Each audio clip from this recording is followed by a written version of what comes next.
Meatballs are a great thing to have on hand in the freezer for those nights when you need a quick weekday dinner.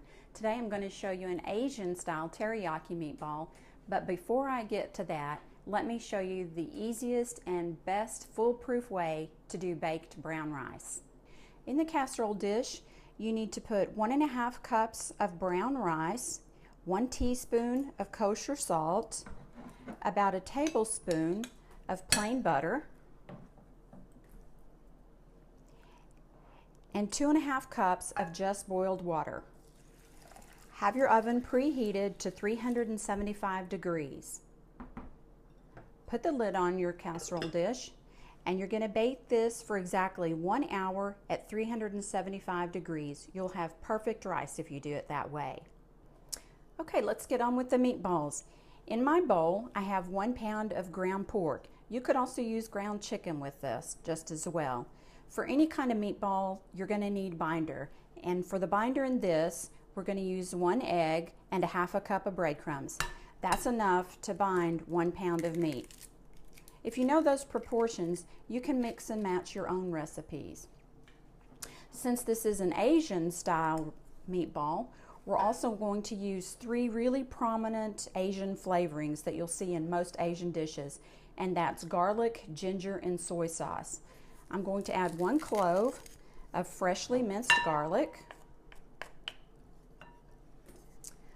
I'm going to add about 1/2 teaspoon of freshly grated dried ginger. If you have fresh raw ginger, that's very fine too. Just grate it up using one of these little microplane type graters, and you want to use about 2 inches or a teaspoon, teaspoon and a half, just depending on the flavor. If you've never used fresh ginger before, I encourage you to try it. It gives a much better flavor. Then we're going to add just a little bit of soy sauce, about 1/2 teaspoon or so, to add some saltiness and again the little Asian flavor. All you need to do is mix these ingredients up well, and then we'll make our meatballs. I really like having meatballs ready ahead of time in the freezer. Once you bake them, you can quick freeze them on a sheet tray and put them in a baggie, and then just take out as many as you need, and it makes a really quick supper. You can keep Italian meatballs in the fridge or these Asian style meatballs. It's a really easy and quick dish. Now, I knew I was going to have to get in there with my hands at some point, so let me just do that real quickly and mix these up to get finished. You take the meat mixture once it's mixed, and you just use about a tablespoon of it at a time and roll it between your hands and put it on a cookie sheet that you've lined with foil. You might get anywhere from about 20 meatballs out of this mixture. If you really want to stock your freezer, double this recipe, and then you can cook half for tonight and put half in the freezer. We've got our meatballs on our baking tray. I've gotten 18 meatballs out of this pound of ground pork, and I'm going to bake these in the oven. Since I've got my rice already going at 375, halfway through that cooking time, I'll just add the meatballs to that and let them finish cooking with the rice for the last 30 minutes. The last thing we have to do is make the teriyaki sauce. And again, you can do this while the meatballs and the rice are cooking, or if you've got your meatballs in the freezer, you can mix this up in a jar and store it in the refrigerator for a few days while you're waiting. In the measuring cup, I have 1/2 cup of water and 1/2 cup of soy sauce. To that, I'm going to add 1/2 cup of brown sugar. You could buy teriyaki sauce, but why would you when it's so easy to mix up? All it really is equal amounts of brown sugar or honey, soy sauce, and water. There's no point in having that processed specialty item on hand when you can just make it ahead yourself anytime you need it. Okay? Now that the brown sugar is dissolved, we're going to add 2 tablespoons of cornstarch and another 2 inches of freshly grated ginger, or again, if you've got dried ginger, use about 1/2 teaspoon. We'll mix that up and add just a touch of rice wine vinegar. If you happen to have a little bit of sesame seed oil, go ahead and add that. It adds another nice level of flavor. I'm leaving that out today because I just simply don't have it, and you can still make this dish without it.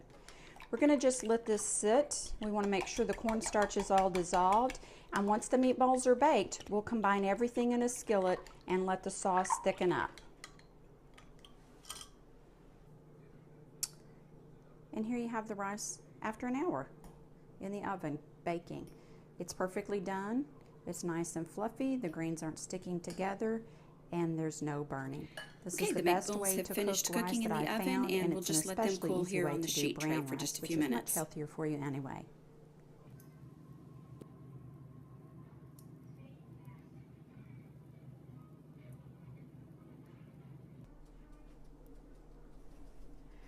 Okay, the last thing we need to do for this recipe is to finish the sauce and then just reheat the meatballs.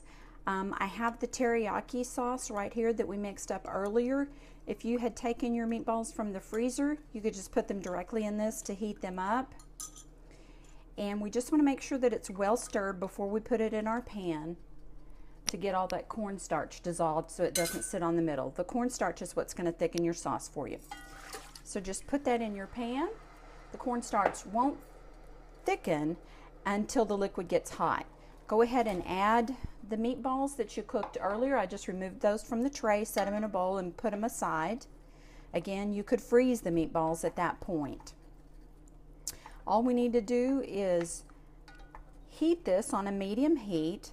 Keep stirring it so that you don't get any lumps in there. Heat the meatballs through till the sauce thickens, and then at the end, we're just going to add in a couple of tablespoons of sesame seed.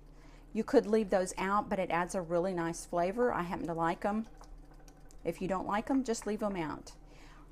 On the back burner back here, I'm just steaming some vegetables to go with it. This is some chopped broccoli florets, a few sliced carrots, and a little bit of diced red bell pepper.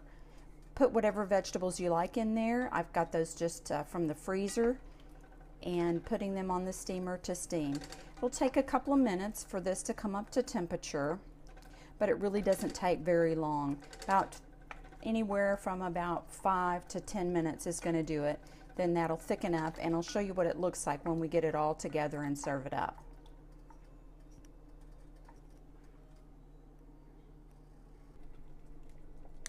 Okay, I've turned this up just a little bit to tilt it so that you can see now the sauce is well thickened. See how it coats all the meatballs and it's thickened up so that it really has become that glaze to coat all the meatballs like we want it to do.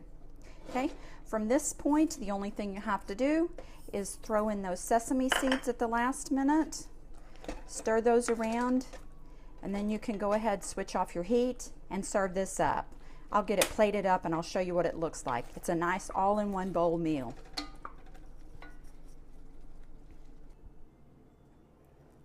Isn't that a great looking dish? You've got all those nice steamed vegetables, the sweet teriyaki meatballs with the sesame seeds, and the brown rice. It's really nutritious, and it is an easy make-ahead type thing. I hope you'll try this and let me know how you like it.